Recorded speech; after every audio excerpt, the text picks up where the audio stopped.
to Wonderland, we've got it all. Potions and pastries that make you grow tall. Coucou tout le monde, je vous retrouve aujourd'hui sur la chaîne pour présenter ma pile à lire de novembre. J'ai pas mal de livres qui sont déjà en cours, soit qui sont terminés parce qu'on est quand même on doit être le 18 ou 19. Vous allez avoir la vidéo aujourd'hui même, je vous la tourne puis après je fais le montage vite fait puis je vous la mets en ligne tout de suite parce que vraiment j'ai tardé. Comme je vous l'ai dit je vais vous le dire d'ailleurs dans une future vidéo, je suis en train de lire Le Roi des Aulnes de Michel Tournier pour le Pumpkin Autumn Challenge. Je l'ai vraiment mis de côté parce que j'ai envie de le déguster étant donné qu'il aborde voilà, pas mal de thématiques, mais je vais pas redire la même phrase que j'ai dit tout à l'heure, donc vous verrez bien dans le vlog, dans mon bilan, tout ça. Ensuite, j'ai à finir le Powerless de Lorraine Robert. Il me reste à peine 60 pages. Il est génial aussi. Je sais que je l'adore, mais voilà, je l'ai aussi un peu dégusté et le service de presse est juste magnifique. C'est un très très bon livre, il est déjà sorti, vraiment foncez parce que si vous aimez Hunger Games, si vous aimez Un palais d'épines et de roses, si vous aimez un peu tout ce qui est romantasy avec la magie et le côté Hunger Games avec les jeux un peu mortels, ça va vous plaire, vraiment il est trop bien. Dans les lectures qui sont prévues pour ce mois-ci, je vais mettre de côté déjà ceux qui sont pour le Pumpkin Autumn Challenge. Je les mets de côté, je vous les présente après. Pour ce mois de... Ah oui, il y a celui-là aussi. Le club de lecture. On va commencer comme ça. Pour le club de lecture général, nous avons choisi Au large des villes de Lucie Pierrat Pajot aux éditions Gallimard Jeunesse à lire, qui est un livre qui est engagé sur l'écologie et que j'ai trop hâte de commencer parce qu'il a l'air franchement bien. On doit lire aussi Spike's Family, un titre en tout cas de Spike's Family. Voilà, je pense que je lirai le tome 13 qui vient de sortir, mais je ne l'ai pas en stock, je ne l'ai pas encore acheté, je pense que je le bouquinerai au boulot sur une des pauses du midi. Sur le club de lecture littérature asiatique, ce mois-ci, nous avons proposé de lire au choix soit un livre de Rampo Edogawa, soit un livre de Haruki Murakami. Moi j'ai choisi de lire les deux, mais j'ai choisi des petits titres, comme ça je pourrais vraiment les lire. J'ai été sérieuse, vous avez vu. Bref, le Haruki Murakami, j'ai pris le dernier là qui est sorti. Alors c'est pas tout à fait son dernier, c'est plus une réédition. Il s'agit de Galette au miel qui est vraiment tout fin. Le titre il doit faire à peine... il fait à peine 90 pages. Ça pour le coup c'est très vite lu, surtout que c'est écrit très gros, il y a des illustrations. Donc je vais le lire assez rapidement puis je pourrais vous parler voilà, d'une semi-nouveauté.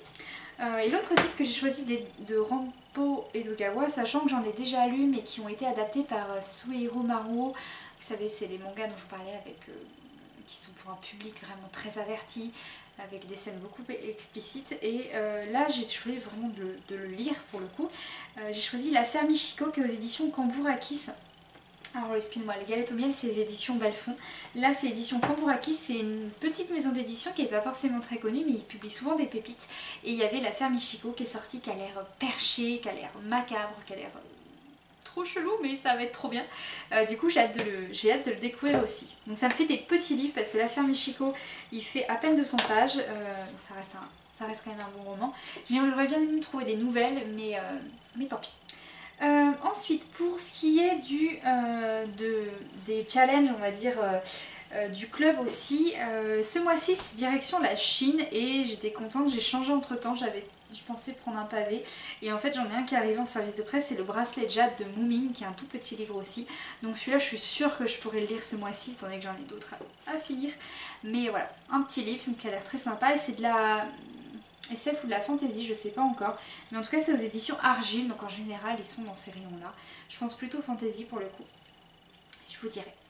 Ensuite dans les lettres c'était U, V et W, parce que la fin du mois évidemment c'est 3 lettres. En U c'est Sarah Underwood pour L'amour des dieux aux éditions Casterman. J'ai très peur pour celui-ci parce que vous avez L'Archipel des dieux qui est sorti à peu près au même moment, qui est sur la mythologie aussi. Là on se rapproche un peu plus de notre mythologie à nous. Donc on va voir, mais c'est un pavé aussi, donc j'espère que ça ira.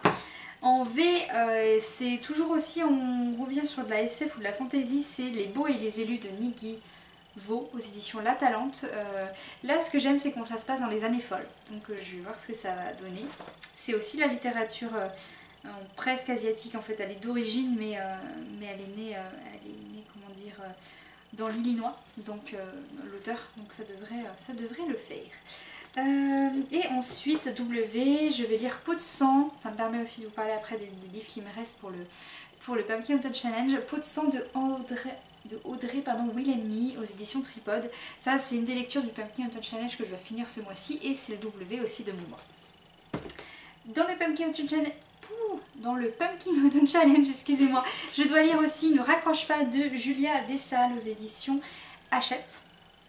Je dois aussi lire Requiem pour les fantômes de Catherine Arden aux éditions de Noël et aussi Mémoire de la forêt, le tome 4 aux éditions École des loisirs. Voilà, de Michael Brarno et qui sera dans une des prochaines vidéos parce que je vais vous faire une petite vidéo sur les derniers services de presse reçus, acquisition livresque et tout ça. Et puis voilà, et on est le 18. Ça me laisse pas beaucoup de jours pour lire tout ça mais c'est pas grave, j'aime bien les défis. Ça va être chaud. Donc c'est tout pour justement ma pile à lire de novembre, c'est mieux vaut tard que jamais. Il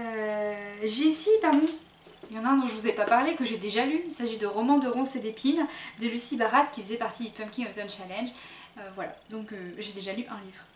Enfin un et des BD et tout ça, mais j'ai pas envie spécialement de parler des BD parce que c'était plus des lectures comme ça au boulot, donc je vous parlerai de tout ça surtout.